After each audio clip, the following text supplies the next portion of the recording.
Good morning, dear students. Myself, Praveen Patel. I welcome you in my YouTube channel. Dear students, we are learning different topics of English. Today we are going to learn about showing result or impossibility. વિદ્યાર્થી મિત્રો, આજે આપણે showing result કે ઇમ્પોસિબિલિટી વિશેનો અભ્યાસ કરીશું. Result એટલે શું? તો રિઝલ્ટનો મતલબ થાય પરિણામ, ઇમ્પોસિબિલિટી એટલે અશક્યતા. હવે એનો મતલબ અહીંયા એક જ થશે. આમાં આટલા સંયોજકોનો ઉપયોગ થશે. Number 1 is so or therefore, 2 is too TOO, third is enough, fourth is so that,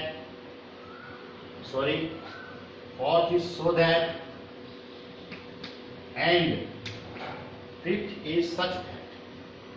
આટલા સંયોજકોનો આપણે અહીંયા અભ્યાસ કરીશું. આપણે વન બાય વન એને સમજવા જઈએ. સો ઓર ધેરફોર. વિદ્યાર્થી મિત્રો, આનાથી તમે પરિચિત છો. સો નો મતલબ થાય તેથી, ધેરફોર એટલે તેથી. આપણે ધોરણ 9-10 માં આ સંયોજક ભણતા. ફરીથી આપણે જોઈએ આમાં વાક્યમાં એક વાક્યને સમજીએ. He got up late. He could not reach in time. આ બે વાક્ય છે. He got up late, તે મોડા ઉઠ્યું. He could not reach in time, તે સમયસર પહોંચી શક્યો નહીં. તો આમાં આપણે આ સંયોજકનો ઉપયોગ કરીશું. તે મોડા ઉઠ્યો તેથી પરિણામ શું આવ્યું? તે સમયસર પહોંચી શક્યો નહીં. અહીંયા સંયોજક મુકાશે. He got up late. પછી આપણે સો કે therefore ગમે તે મૂકી શકો. Therefore he could not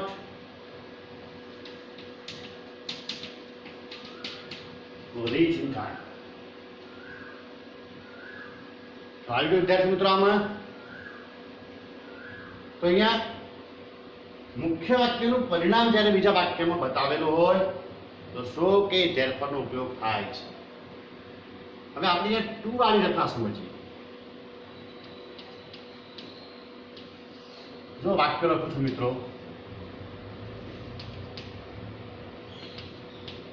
he is too late to come.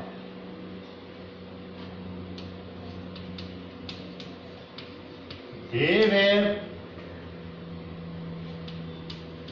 too lazy to reach in time.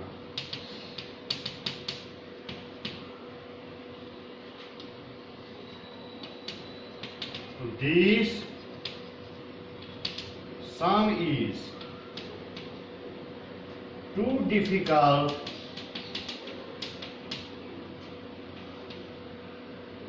to understand.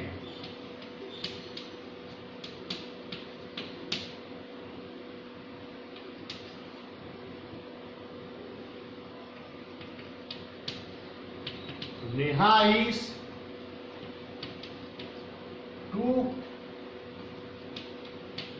weak to run fast. જો વિદ્યાર્થી મિત્રો, મેં આ 4 વાક્યો લખ્યા છે. તમને આ વાક્ય લાગે હતા, but it shows the negative meaning. અને વાક્ય નકારક બતાવે છે. જુઓ, he is too late to come. Too એટલે ખૂબ જ. તે ખૂબ જ મોડો છે કે તે આવી શકશે નહીં. They were too lazy to reach in time. તેઓ એટલા બધા આળસુ હતા કે તે પહોંચી શક્યા નહીં. This sum is too difficult to understand. આ દાખલો સમજવો ખૂબ જ અઘરો છે. Neha is too weak to run fast. Neha શરીરે ખૂબ નબળી છે કે જે ઝડપથી દોડી શકતી નથી. તમને વાક્ય લાગે હતા પણ અર્થ બતાવે છે નેગેટિવ. બરોબર મિત્રો, આ વાક્યમાં આપણે સો ધેટ નો ઉપયોગ કરી શકીએ છીએ આનો. પણ સો ધેટ પછી એક નિયમ છે. ધેટ પછી કરતા વત્તા કેન કુડ આવે છે. અને બીજો નિયમ છે, જો ટુ વાળી વાક્ય રચના હકાર હોય તો સો ધેટ વાળી વાક્ય રચના નકાર હોય છે. અહીંયા નોટ ના આપેલું હોય તો સો ધેટ વાળી વાક્ય રચનામાં નોટ ઉમેરવાનું છે. આ રીતે બનશે મિત્રો. જુઓ, he is ટુ ની જગ્યાએ સો લેટ, પછી ધેટ મૂકી દો. ધેટ ચાર્જ કરતાને જોડો. ધેટ he, આ જ કરતા રિપીટ કરવાનું છે. That he. હવે કેન કે કુડ મૂકવાનું છે. તો કેન ક્યારે મુકાય અને કુડ ક્યારે મુકાય? જો આગળનું વાક્ય વર્તમાન કાળ હોય તો કેન મૂકવાનું. વર્તમાન કાળ, ભવિષ્યકાળ, ચાલુ વર્તમાન કાળ તો કેન મુકાશે. પાછળનું વાક્ય જો આગળનું વાક્ય જો ભૂતકાળ હોય તો કુડ મુકાશે. એ વર્તમાન કાળ છે તે કેન મૂક્યું. That he can. હવે બીજો નિયમ કયો છે કે ટુ વાળી રચના હકાર તો સો ધેટ વાળી નકાર બને છે. તો હી કેનોટ, અહીંયા નોટ ઉમેરવાનું છે. કેનોટ. ચાલો, આ રીતે બનશે. જો બીજું વાક્ય જોઈએ, they were, ટુ ની જગ્યાએ શું કરી દેવાનું છે? સો. પછી lazy, that they were so lazy that. હવે વાક્ય આટલું વધ્યું, આમાં કરતા ક્રિયાપદ ઉમેરવાનું છે. કરતા કયો? તો આગળના વાક્યનો રિપીટ કરો. that they. હવે કેન કે કુડ બેમાંથી પસંદ કરવાનું છે. આ વેર ભૂતકાળ બતાવે છે, કુડ આવશે. that they could. પછી નોટ આવશે. that they could not reach in time. આપતે બનશે. આ હકાર તો અનકાર બની ગયું. ટુ વાળું હકાર તો સો ધેટ વાળું નકાર બને છે. જો આ બે વાક્ય પોતા થોડુંક જુદું છે. ધીસ સમ ઇઝ એમને એમ લખી દેવાનું છે. એ ટુ ની જગ્યાએ શું મૂકીશું? સો. ડિફિકલ્ટ, પછી ધેટ. હવે અહીંયા ફેરફાર થશે મિત્રો. જુઓ, this sum is so difficult that. હવે અહીંયા કરતા આપેલો નથી. જો મુખ્ય વાક્યમાં કોઈ કરતા ના આપેલો હોય તો વન કરતા તરીકે ઉપયોગમાં લઈ શકાય. વન મુકાય, હી સીટ મુકાય, ગમે તે મૂકી શકાય છે. પણ તમારે વન યાદ રાખવાનું છે. ક્યારે? કે જો મુખ્ય વાક્યમાં કોઈ કરતા ના આપેલો હોય તો. This sum is so difficult that one, પછી આ વર્તમાન કાળ છે કેન, પછી આ હકાર તો નકાર કેનોટ અન્ડરસ્ટેન્ડ. હવે એક ફેરફાર થશે. આપણે આ કરતાનો અહીંયા ઉપયોગ કર્યો નથી. પેલું સર્વનામ પાછળ મૂકવાનું. ધીસ સમ ત્રીજો પુરુષ એક વચન નિર્જીવ છે તો ઈટ આવશે. તો this sum is so difficult that one cannot understand it. જો છેલ્લું વાક્ય જોયું. નેહા ઇઝ, ટુ ની જગ્યાએ થશે સો વીક ધેટ. હવે આટલો ભાગ વધ્યો, આમાં આગળનો કરતા રિપીટ કરો. નેહા છોકરી છે તો સી મૂકો. ધેટ સી, પછી કેન અને નોટ. આમાં નોટ નથી તો આમાં નોટ ઉમેરો. એ કેન એટલા માટે કર્યું કે અહીંયા ઇઝ આપેલો છે એટલે. Cannot run fast. આ રીતે બનશે વિદ્યાર્થી મિત્રો. ટૂંકમાં એટલે જ રાખવાનું કે ટુ ની જગ્યાએ સો ધેટ વાપરીએ ત્યારે ધેટ પછી કરતા વત્તા કેન કુડ આવે છે. અને ટુ વાળી રચના હકાર તો સો ધેટ વાળી નકાર બને છે. એનો મતલબ કે ટુમાં નોટ ના આપ્યું હોય તો સો ધેટમાં નોટ ઉમેરવાનું છે. આટલો ફેરફાર કરવાનો છે. તો આપણે આમાં આની વાત કરી લીધી, આની કરી લીધી, હવે આની વાત કરવાની છે ઇનફની.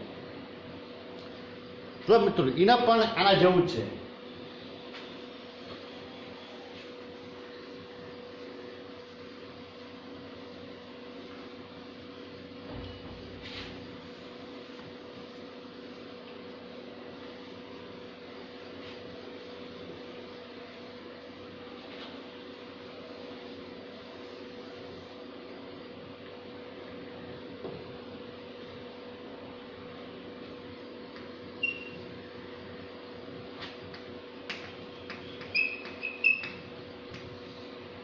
ઇનફ નો મતલબ થાય પૂરતું.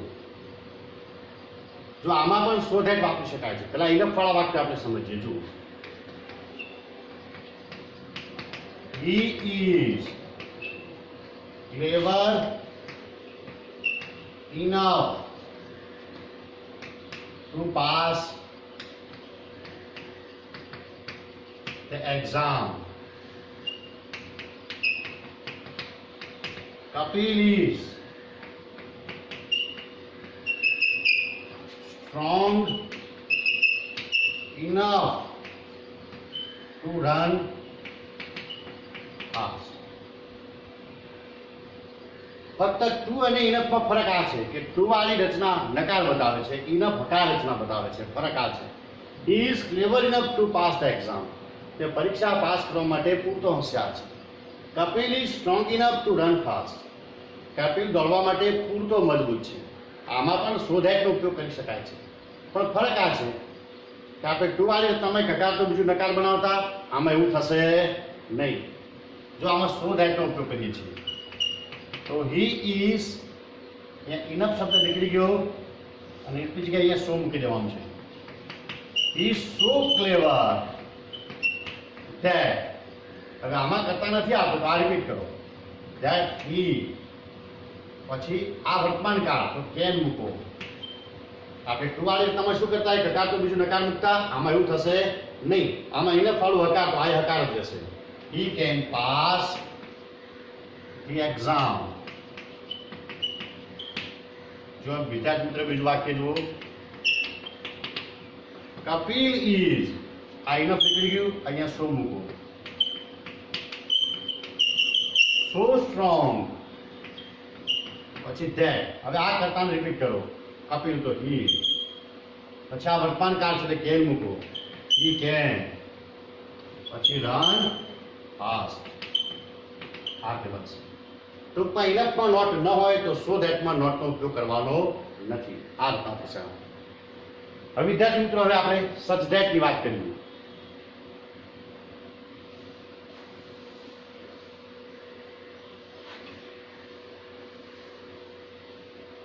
સચ ધેટ એટલે એવું કે જે, આનું ગુજરાતી એવું કે જે, એવો કે જે, આવું ગુજરાતી આનું થશે. આ જ વાક્યનું લખું છું, જોઈએ. He is a clever boy. He can pass any exam. આ વાક્ય છે. હવે આ નામ અને વિશેષણ બંને આપેલા હોવા જોઈએ તો જ આ વપરાશે. તો આવું બનશે. He is, પછી આર્ટિકલની આગળ સચ મૂકો. such a clever boy, પછી that આવશે. that he can pass any exam. તે એવો હોશિયાર છોકરો છે કે તે ગમે તે પરીક્ષા પાસ કરી શકે છે. આપણે શું કર્યું, અહીંયા આર્ટિકલની આગળ સચ મૂક્યું, બે વાક્યોને જોડવા માટે that મૂક્યું છે. આ રીતે સચ that નો ઉપયોગ થશે. ખ્યાલ આવી ગયો વિદ્યાર્થી મિત્રો? આમાં આ સચ ધેટ છે, આ રચના છે. તો વિદ્યાર્થી મિત્રો, આપણે આટલા સંયોજકોની વાત કરી. So, therefore, too, enough, such that, so that. હવે પરીક્ષામાં આમાં કમ્પ્લીટ ધ સેન્ટેન્સ પૂછાશે. આ રીતે જુઓ કઈ રીતે પૂછાશે, જોઈએ.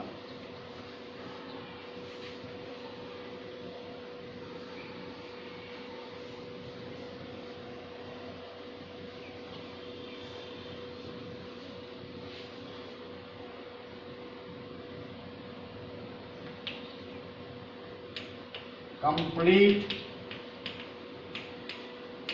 the following sentences.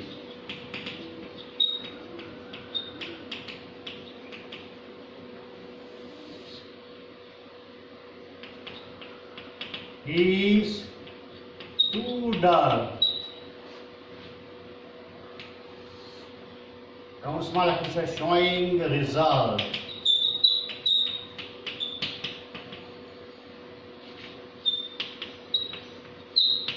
They were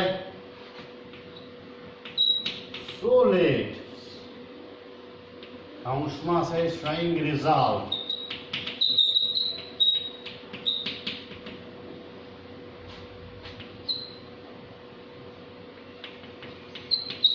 Neha is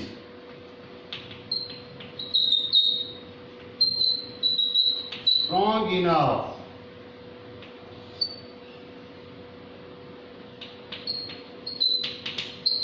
showing result. આ રીતે વિદ્યાર્થી મિત્રો પરીક્ષામાં આમાં પૂછાશે. એ ટુ આવે તો પાછળ ટુ વાળું ક્રિયાપદ મૂકવાનું છે. આપણે જોઈ ગયા હતા. ઇઝ ટુ ડલ ટુ વાળું ક્રિયાપદ ટુ પાસ ધ એક્ઝામ. તો એટલી બધી ઠોઠ છે કે તે પરીક્ષા પાસ કરી શકશે નહીં. એટલો બધો ઠોઠ છે કે પરીક્ષા પાસ કરી શકશે નહીં. દે વેર સો લેટ. શું આવે ત્યારે ધેટ વાળી રીતના આવે. So let that. પછી આ કરતા રિપીટ કરો. That they. હવે કેન કે કુડ આવે એ વેર છે એટલે કુડ આવશે. એટલા બધા મોડા હતા કે તેઓ they could not catch the bus, they could not catch the train, they could not attend the lecture. ગમે તે મૂકી શકાય. Neha is strong enough. Enough શબ્દ આવે એટલે પાછળ ટુ વાળી રચના આવે. Neha is strong enough to run fast. આ તે વિદ્યાર્થી મિત્રો બનશે. તો આપણે શોઈંગ રિઝલ્ટ એ ફંક્શન વર્ડની વાત કરી. તમને ન સમજાય તો વિદ્યાર્થી મિત્રો મારો સંપર્ક કરજો.